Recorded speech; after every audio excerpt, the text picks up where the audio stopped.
c'est les vacances. Et tu te dis, enfin, je vais pouvoir me déconnecter, je vais pouvoir ne plus réfléchir, je vais pouvoir alléger tout ça, alléger le rythme.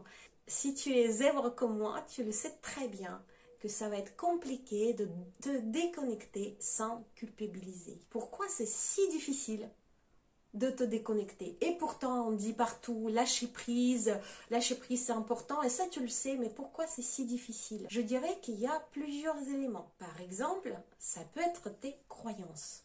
Je vais t'en donner seulement 3. Si je suis entrepreneuse, si je veux gagner de l'argent, j'ai besoin d'être productive. Il faut que je sois productive. Qui dit productive veut dire souvent faire tout le temps des choses. Donc, comment tu peux te déconnecter si dans tes croyances, tu as besoin toujours de faire des choses et être productif, produire des choses en fait, tout simplement. Deuxième croyance qui peut être limitante dans ce cas, c'est je suis mes actions. Je ne m'estime que si je fais des choses, si je suis toujours au taquet, si je suis toujours sur le pont, là je m'aime bien, j'ai de l'estime pour moi. Si je ne fais rien, si je suis au bord de la piscine ou en train de me promener, je ne vaux rien. Et la troisième croyance qui est très liée à celle-ci, c'est on m'aime pour ce que je fais.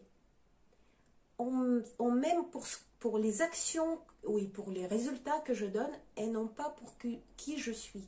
Et donc, si je me déconnecte, si je ne fais pas des choses, si je ne prouve pas en permanence que je suis là, que je suis sur le pont, en fait, on va moins m'aimer et le regard des autres sera plutôt réprobateur. Quelles sont d'autres choses qui t'empêchent de te déconnecter? La vision, comme quoi tu peux contrôler, maîtriser absolument tout.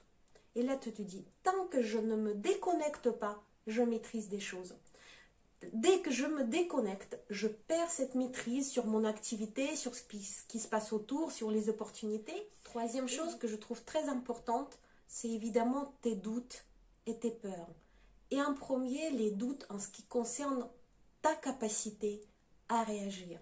Tu te dis, si je ne me déconnecte pas, ça va me permettre en fait de toujours, ça revient en même, de maîtriser les choses, parce que sinon je ne serais pas capable de réagir. Cette absence de confiance en toi et en l'avenir est aussi très préjudiciable pour tes capacités de te déconnecter. Maintenant, quelles peuvent être ces pensées, ces phrases qui m'aident moi à me déconnecter?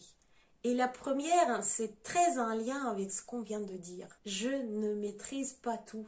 Je n'ai pas le contrôle de tous les événements, et tant mieux. Et tant mieux, parce que ça m'enlève cette responsabilité de te contrôler. Ça m'enlève de cette responsabilité d'être toujours aux commandes. Je n'ai pas besoin de la porter, ça devient beaucoup plus léger. Je sais que de toute façon, il y a des choses que je vais pouvoir faire et puis d'autres qui vont arriver ou pas arriver, et ça ne dépend pas de moi. Le fait de se dire que je ne contrôle pas tout de toute façon permet grandement d'alléger la charge mentale. La deuxième croyance aidante que moi j'ai, c'est de se dire les opportunités arrivent quand on ouvre cette possibilité-là. Quand on n'est plus la tête dans le guidon, quand on n'est plus en train de contrôler des choses, on ouvre en fait tout un tas d'opportunités qui nous arrivent par surprise. Et je suis sûre que ça t'est déjà arrivé. D'un coup, tu ne fais rien. Et puis il t'arrive des choses, des bonnes choses, des opportunités, des rencontres qui finalement te propulsent. Comme quoi, en fait, tu n'as pas besoin forcément d'avoir toujours la main sur les commandes pour avoir des opportunités qui t'arrivent. Troisième élément, troisième croyance aidante qui, moi, m'aide, c'est de se dire, je ne peux pas maîtriser les événements. En revanche, ce dont je peux toujours maîtriser, en tout cas avoir la main dessus, c'est ma vision de ces événements-là, mes réactions à ces événements-là, mes émotions par rapport à ces événements-là. Quoi qu'il arrive dans la vie, demain, je peux toujours changer ma vision des choses. Je peux toujours réagir de façon positive. Je peux toujours trouver les éléments qui vont me permettre de les accepter et du coup de vivre bien. Et je suis certaine que je vais trouver la bonne manière, la bonne façon de réagir à tous ces événements. Quatrième, pour moi, est super important. Je pourrais l'écrire, mais en fait, elle est tellement ancrée dans ma tête que je n'ai même pas besoin de l'écrire. C'est « je me fais confiance ». S'il y a un être à qui je fais confiance entière, c'est à moi-même. Je sais en plus que je serai toujours capable de réagir à des événements et je fais confiance aux actions que j'ai déjà mis en place.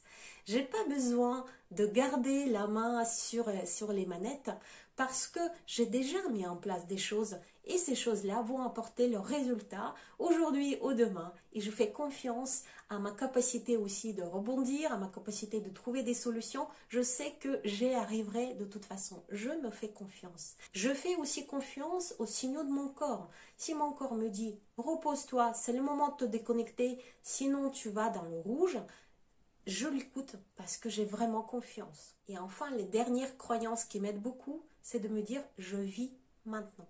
Quoi qu'il en devienne, je vis maintenant, je fais des choses maintenant, je me déconnecte maintenant, je veux profiter de mon chien, de la piscine, d'un voyage, des roses, de que sais-je, de me balader avec une amie, maintenant, pour ne pas avoir des regrets plus tard.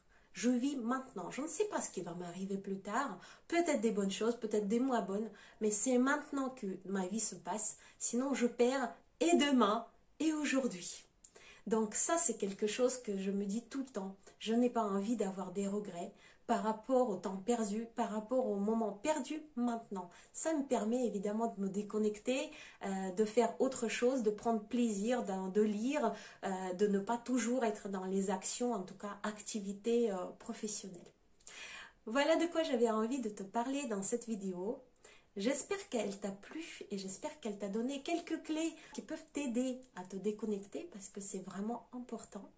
Si c'est le cas, un petit like, un commentaire, une réaction, des idées, des croyances aidantes qui t'aident toi, ça sera super. Si tu n'as pas encore fait, abonne-toi à mon compte et je te dis à très bientôt pour d'autres vidéos. Ciao, ciao.